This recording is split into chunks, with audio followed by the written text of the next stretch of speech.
Well, the team has given us the highest of highs for the Blues and Blues. We'll cover it all here on Commanders Nightly News. I, of course, am your host, Louie T. Thank you for joining me. Let's get to tonight's lead story. Victory Friday. Victory Monday had eluded us for quite some time, so we switched to Victory Friday. How you feeling the day after the 12-7 victory over the Chicago Bears? Are you feeling any different? A lot of you last night felt like this game provided you with empty calories. I always talk about games and things having no nutritional value, and a lot of you felt like this game provided little to no nutritional value, that this was a junk food win, and that ultimately it's going to prove to be hurtful more than helpful to the season in terms of draft, status and things of that nature. I felt good about it last night. Not as good as I normally feel after a victory, but good nonetheless. It's hard to win in this league, and it's good to see the fellas feeling good, and good to see Ronald Rivera feeling better after a victory, even though he went nuts last night in the press conference. We'll talk about that a little bit later on in the show. But I'd love to know how you guys feel the day after. You've had a chance to sleep on it. We're 2-4. We're not 1-5. Season's not dead. It was on life support. It's breathing a little bit better. Still on the breather machine, but we're showing signs of life. There's a little bit more brain activity. We'll see, right? And I'll close this thing out a little bit later with what I think this win ultimately means for the team moving forward. But let's talk about the game in particular. So I had a chance to watch it a second time. And in watching the game a second time, I saw a couple of guys that stood out, saw a couple of things that stood out. And there are reasons to be optimistic. There are reasons to be concerned, as when you win 12-7 in a game like we just won, where not a lot went right on offense, and the defense gave up some plays. That's an understatement. But they were able to, as Ron likes to say, bow their backs, bow their necks, and find a way to get stops when it mattered most in the red zone, holding the Bears to 0-3.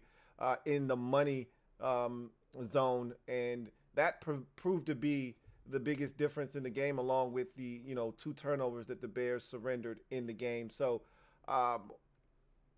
let's talk about some standout players, and obviously I'll have studs and duds for all of the Mob Squad members and Patreon supporters later on in the week. When I watch the all 22s, I kind of like to get a good feel for what each guy has done, but just my initial first blush after watching the game a second time.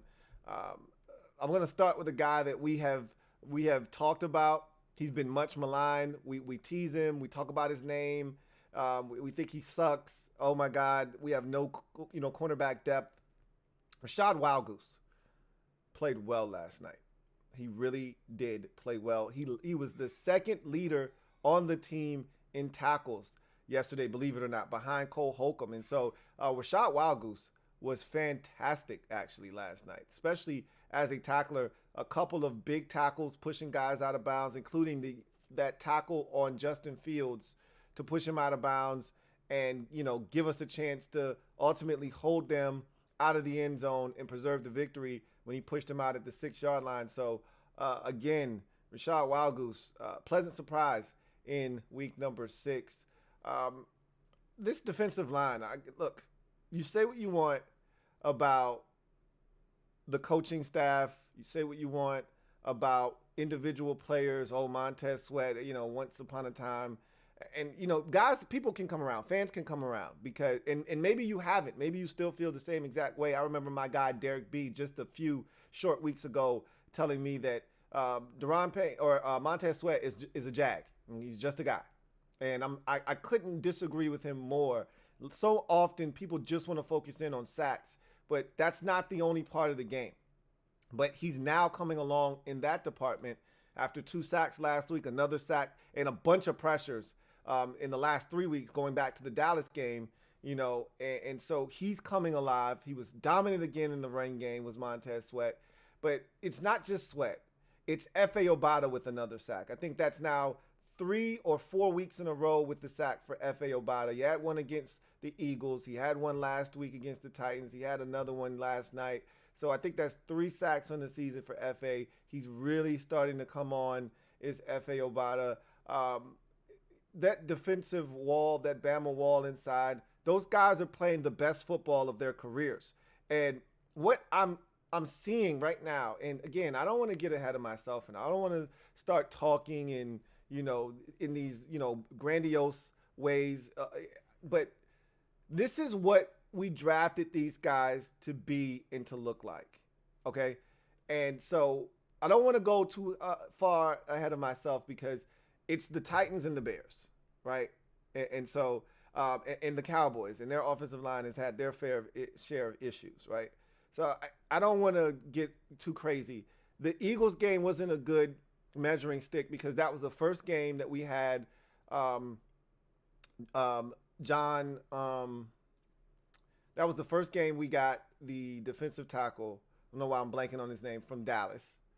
And then that was the first that Jonathan Allen had just suffered the injury in week 2 versus the Detroit Lions, so he was a little banged up.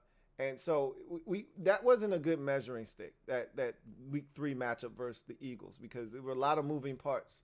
But as we've continued on and we see these guys starting to fit into their roles, this line is starting to become what we envisioned it being when we spent all these first round picks. And this is minus Chase Young.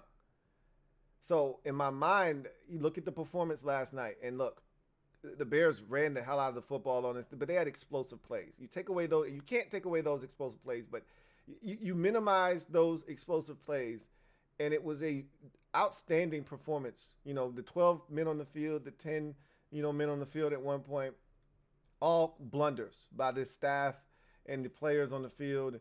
And Ron talked about it, and he said, we're going to get that corrected. That's unacceptable, But at the end of the day, what you're getting from Casey Toohill, F.A. Obata, James Smith-Williams, Daron Payne, Jonathan Allen, Montez Sweat, and John Ridgeway. For the life of me, it was killing me. I couldn't think of his name. John Ridgeway. What you're getting from these guys up front is nothing short of remarkable. These guys are literally holding this team together defensively, but overall, we're not in a lot of games this season if not for this defense.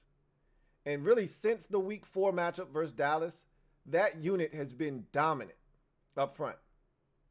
And I really think it starts with the 2 in the middle, Payne and Allen, but then it starts to fan out to James Smith-Williams and F.A. Obata and Montez Sweat. Sweat's playing right now some of his best football. And if this continues, along with what Payne and Allen are doing inside, and then you get Chase Young back, and again, I don't know when that's going to be. I still think, I've said all along, I don't expect him until week 9 versus Minnesota. But he's getting close. You watch him on the field in pregame warmups. You see him running. He's opening up. He's getting close. I don't think he's there yet. And there's no need to rush him. But if we can just hold the fort down and make it plausible for him to come back, give them a reason to want him to come back. I think no matter what happens, they're going to bring him back regardless. But make it a reason for him to come back and us to expect something from him. Be right around 500. Be at 500. Be hovering around 500. Give us a reason to think there's a chance. That line was dominant last night in stretches, but it's so tough when you're dealing with a mobile quarterback like Justin Fields. And he puts a lot of stress on your defense. He broke a number of tackles. It's tough. He's a slippery guy. He's got speed and athleticism, and he showcased that last night. But we still hit him 13 times. He felt our presence up front, got off the turf slow at a bare minimum of 4 or 5 times, and got sacked 5 times in the game. So that defensive front, dominant. Cam Curl, I can't say enough about the impact that he has had on his team since coming back from his injury. The run defense was shoddy the first 2 weeks of the season. I don't think it's a coincidence that he comes back in week 3 against the Eagles. And from that point forward, this run defense has been outstanding. Again, last week in Tennessee, against Tennessee, first half, didn't love the run defense. This week against the Bears, there was one run to Khalil Herbert. Outside of that, Fields is going to get his, and that big run, that 39-yarder, at the end of the ball game, really inflated his numbers. It was a modest night for Justin Fields scrambling up until that big run. Same thing for Khalil Herbert. 7 carries, 75 yards, but 60, two of them probably came on one run. So, 6 carries, 13 yards the rest of the way for him. David Montgomery, I think he was 15 carries, 60 some odd yards, 64 yards, something like that, 67, right? Solid numbers, but not earth-shattering numbers from him. I thought it was a really solid performance by this defensive front. And Cole Holcomb is another guy that continues to play well, but Cam Curl's presence, you see him up down around the line of scrimmage in the box.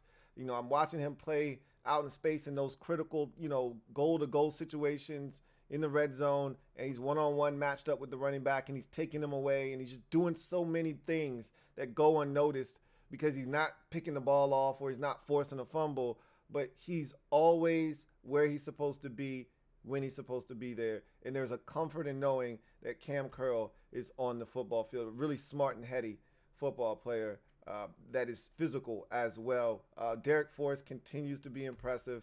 I think he's one of those guys that the fan base is starting to get behind because he's consistently making plays that alter football games. Again, not always picking it off or forcing a fumble, but he's always in the picture, deflecting something right there in man-to-man coverage. That play in the end zone last night, a huge play, easily could have been a touchdown. He's all over that receiver and gets that football out and forces an incompletion on that 3rd and goal to set up that 4th down. So a number of standout performances. I thought Antonio Gibson was outstanding in his 5 carries last night. Also had a couple of catches and did some good work with those as well. He needs more opportunities. I think the emphasis to get Terry involved early and often, I love it. I need to see more of it, and I want that to extend for 4 quarters, not just early in the game to get Terry involved.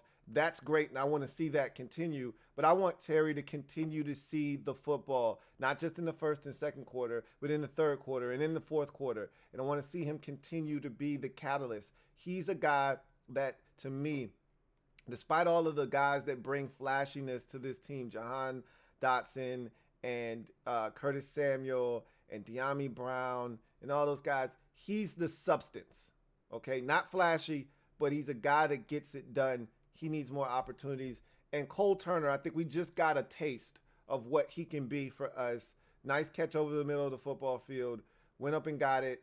Had another catch in the flats. I thought he was open on a 3rd down play. Not a call that I really loved, but I thought he was open late, and Carson could have given him an opportunity, but he panicked and just, took what he could get, and we punted the football. But I think Cole Turner has a chance. I think this was invaluable experience the last 2 weeks without Logan Thomas on the field. Cole Turner pretty much played the entire game on Thursday night, and I think that is a great experience for him that's going to benefit him and his play and the trust in him to get the job done from the staff moving forward. So I want to see more of Cole Turner. I think he is a guy that's definitely going to help us moving forward. So a lot of good things from this game, a lot of negatives, and we can get into those things, and we will as the week progresses. But it's Victory Friday. I'm not looking to be gloom and doom. It's enough of that because of the way we won the game.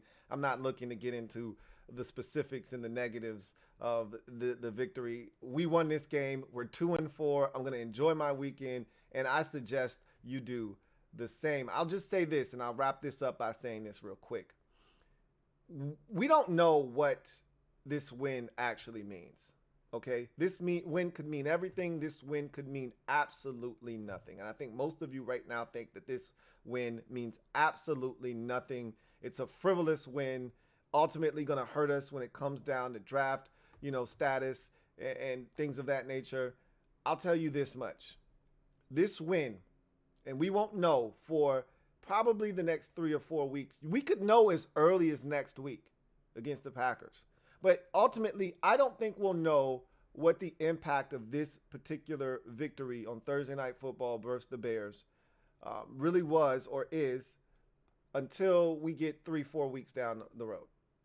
Because if you go home and you get walloped by the Packers, then this win means absolutely nothing. There was no carryover effect. There was no momentum. There was nothing built or gained from winning this football game. You just stopped a losing streak. That's it. But if you go home and you somehow beat the Green Bay Packers, which seems like a long shot as of right now, but if you go home and you beat the Green Bay Packers, and then you turn around and you go to Indianapolis and you win and you look up and you're over 500, this win on Thursday Night Football, we'll sit there 3 weeks down the road and we'll say that it was that win on Thursday night that a lot of you poo-pooed, that said we had no business winning and we shouldn't have won the game, and it's a frivolous win, empty calories, no nutritional value. That was the win that sparked this team and got them going in the right direction. All it takes is one sometimes, just one win. You win one game, you gain some confidence, you go out, you take that confidence and you turn it into a second win. And now that confidence begins to swell. And you take that second win and that confidence gain from the second win, and you go and take it and you go on the road and you beat Indy and you get a third win in a row. And all of a sudden now, you smell, what is that smell? I smell swagger. I smell confidence. Okay? And now you come back home against a Vikings team that's playing outstanding football. They're 4-1. And you got a chance to do something big and go into that Eagles game on a Monday night with momentum. But it's one game at a time. The moniker in the locker room has been go 1-0 each week. Well, we just went 1-0 in week 6. Can we go 1-0 in week 7? We'll see if the week 6 victory over the Bears is actually a nutritional win that provided great benefits to this season, or is it empty calories? Was it a junk food win that absolutely meant nothing to this team other than snapping an ugly 4-game skid? We'll see. Very shortly, we'll find out. In other news, I'll make this short and sweet. Don't want to keep you here long on this beautiful Friday afternoon. Ronald Rivera spoke today. He also spoke after the game, as he always does, and he was passionate last night. Was asked, first of all, you could tell he was a little bit annoyed by the way the game finished up. You had the Justin Fields run, and you had the Benjamin St-Juste penalty first when it was about 6 minutes left to go in the game, and you had them pinned deep in their own territory after a Jonathan Allen sack, and Benjamin St-Juste has the hands to the face. And if he doesn't have that penalty, we're going to get the football back. And look, I don't have any confidence in our offense's ability to sustain offense, not give it back to the Bears. However, I'd like the opportunity.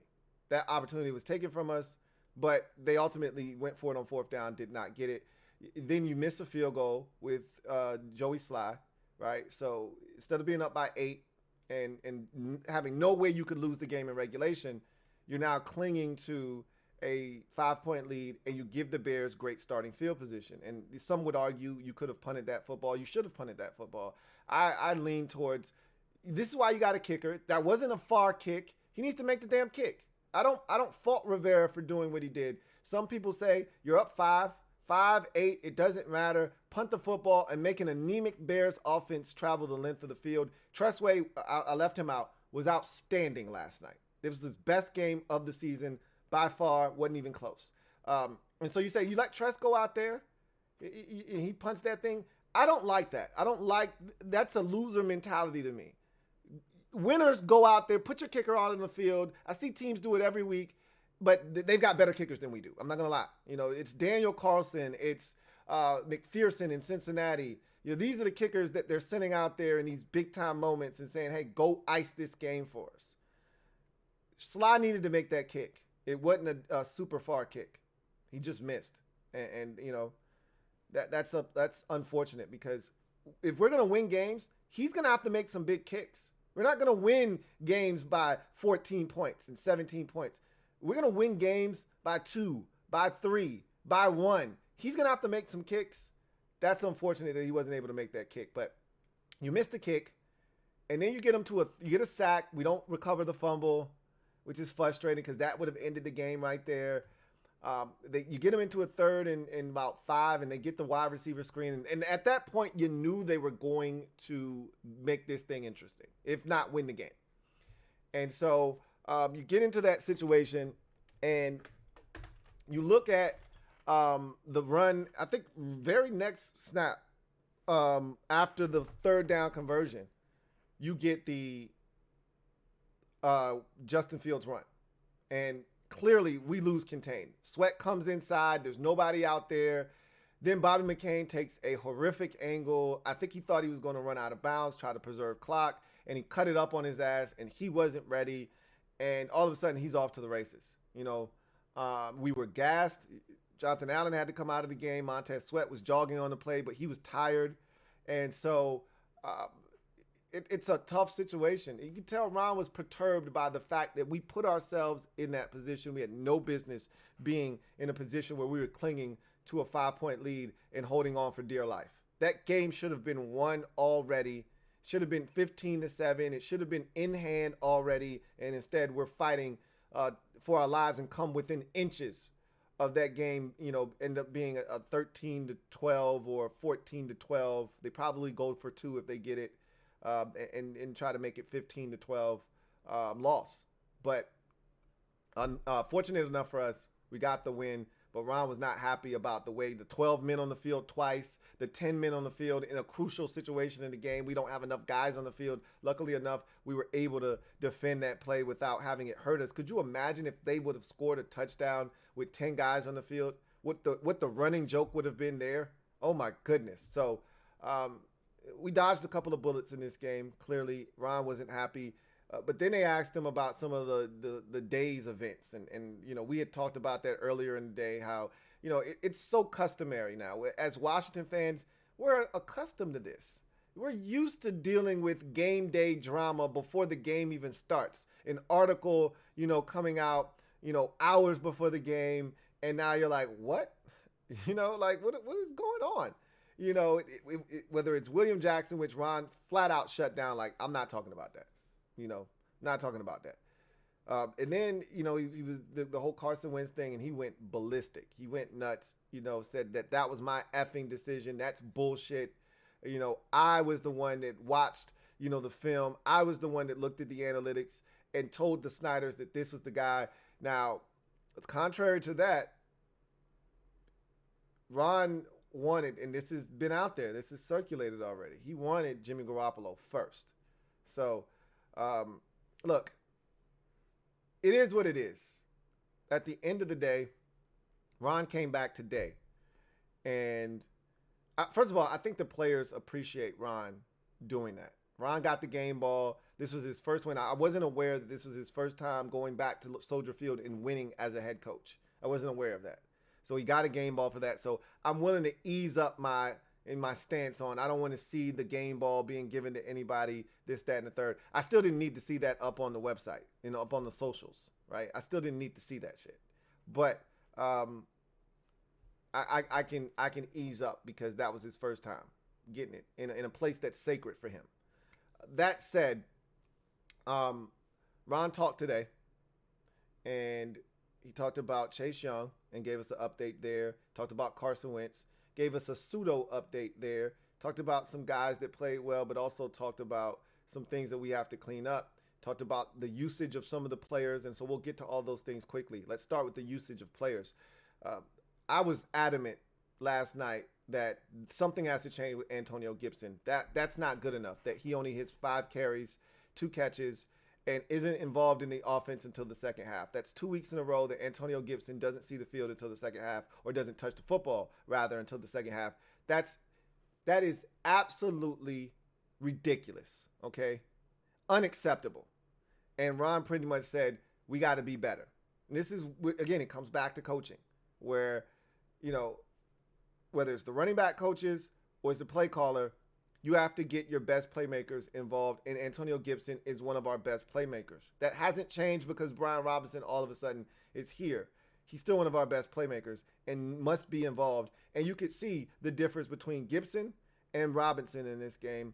And there needs to be, that hammer of Brian Robinson. And we saw the broken tackles, the yards after contact, and things of that nature. We know the value that he brings, but then you see the speed and the quickness and the shiftiness of Antonio Gibson, and you say, hey, we need more of that as well. We need to have that change of pace. It can't be 18 carries for Robinson and 5 for Antonio Gibson.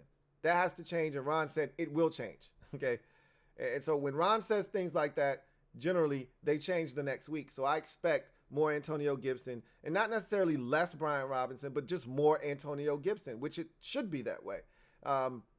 He talked about, some guys that played well, but, the guys that need to play even better.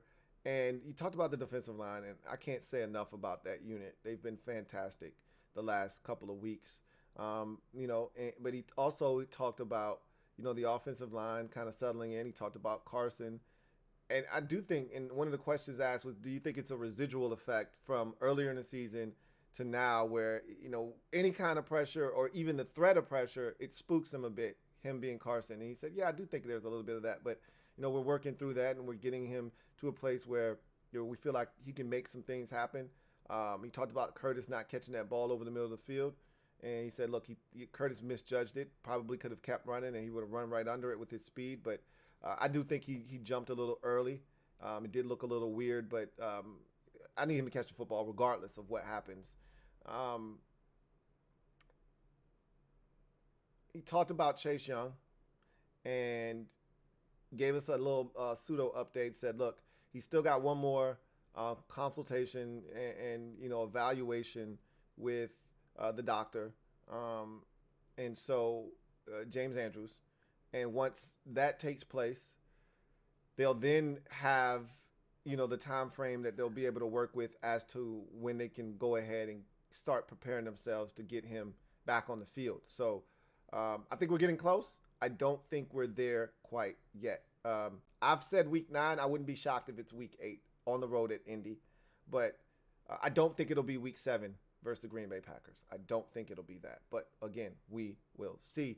And then Carson Wentz, I think this is worth noting. Several guys left the game injured, but all returned, every single one of them. Now, it was good to know that Derek Forrest ultimately just had the wind knocked out of him. I was worried that it was something a little bit more severe. So, and I had alluded to maybe he just got the wind knocked out of him because he walked off the field. He wasn't favoring anything. He just looked like he was trying to catch his breath. So it was good to know that that's exactly what happened. He just had the wind knocked out of himself. So good there. But you got Daron Payne's ankle, you got Jonathan Allen's groin, and then you got Carson Wentz's hand. All of these are, things that, we'll be holding our collective breaths as we find out, what's going on with them. I don't know if, Payne's ankle or Jonathan Allen's groin requires any x-rays or anything like that. But they definitely are getting Carson Wentz's hand x-rayed to see if there's any damage there. And I hope that there isn't, because I want to continue to see Carson, get opportunities and reps in this offense. I know a lot of you are ready to move on from him and go to Heineke. I'm not willing to go to that point yet because I still feel like I know what Heineke is as a quarterback in this league. And I think I feel like I know what Carson Wentz is, but, the prevailing thought is the ceiling is higher on Wentz, and he's still just scratching the surface in this offense. He still isn't where he's comfortable, whereas Heineke's been in this offense, so he knows it, so he will run this offense more efficiently. There's no doubting that.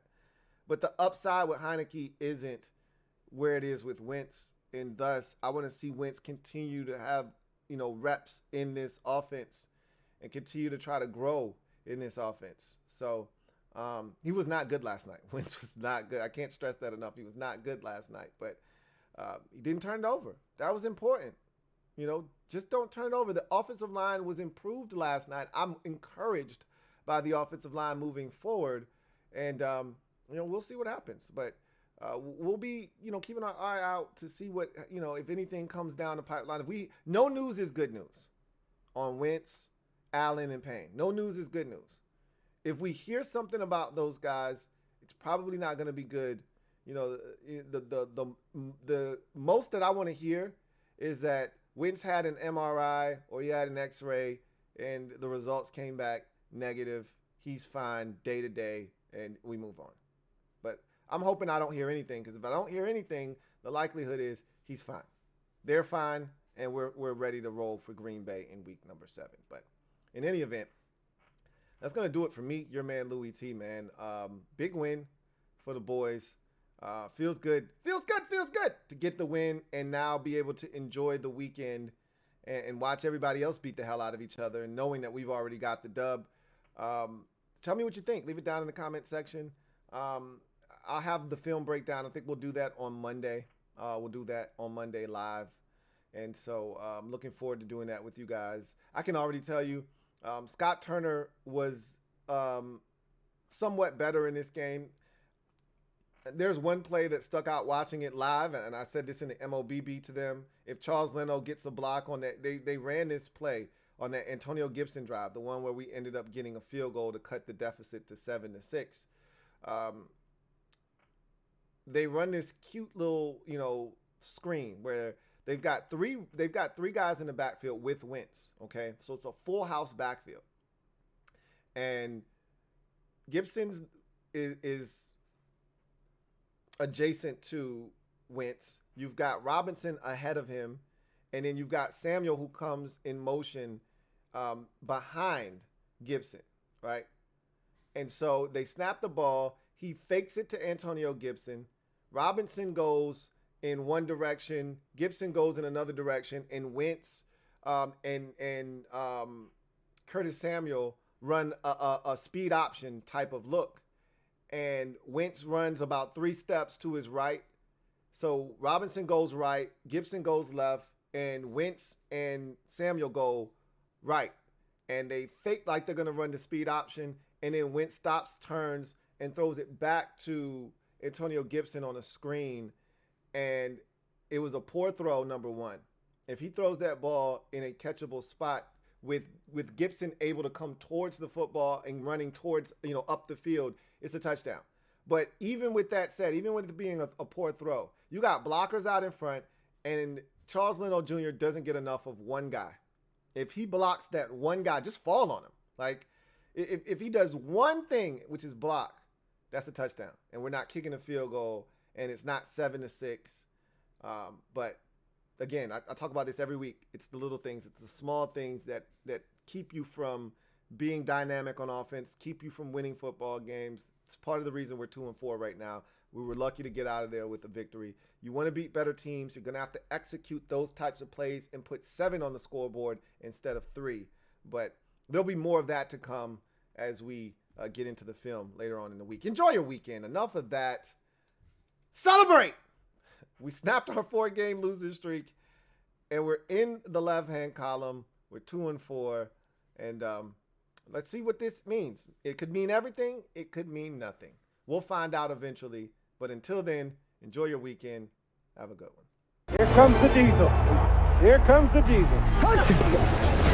There's the snap. Hand to Riggins. Good hold. He's got the first down to the 40. He's gone. The 35, the 30, the 20. He's